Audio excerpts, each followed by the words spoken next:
High guys come back. അപ്പോൾ എനിക്ക് 2-3 പനിയൊക്കെ ഉണ്ടായിരുന്നു ഗൈസ്, അതുകൊണ്ടാണ് വീഡിയോ ഒന്നും ഇടാൻ പറ്റാണ്ടിരുന്നത്.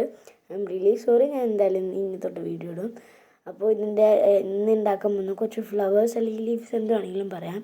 അപ്പോൾ ഈ കാണിക്കുന്ന പോലെ നിങ്ങൾ ചെയ്താൽ മതി, നിങ്ങൾക്ക് കിട്ടും. അപ്പോൾ ഞാനിവിടെ യൂസ് ചെയ്തിരിക്കുന്ന സാധാരണ സെല്ലോ ടാപ്പല്ല, മറ്റേ ടിഷ്യൂ പോലത്തെ ഒരു സെല്ലോ ടാപ്പില്ലേ, കണ്ടാൽ മനസ്സിലാവില്ലേ, അങ്ങനത്തെ ഒരു സെല്ലോ ടാപ്പാണ്. അത് തന്നെ വേണം ഇതിന്, എന്നാലേ നമുക്ക് കളർ അടിക്കുമ്പോൾ കറക്റ്റ് ആവുള്ളൂ. അപ്പോൾ ഞാൻ കാണിച്ചേക്കുന്ന അളവിൽ തന്നെ കമ്പി എടുക്കണം. ഒന്ന് വലുതും ചെറുതും വലുതും ചെറുതും അങ്ങനെ എടുക്കണം.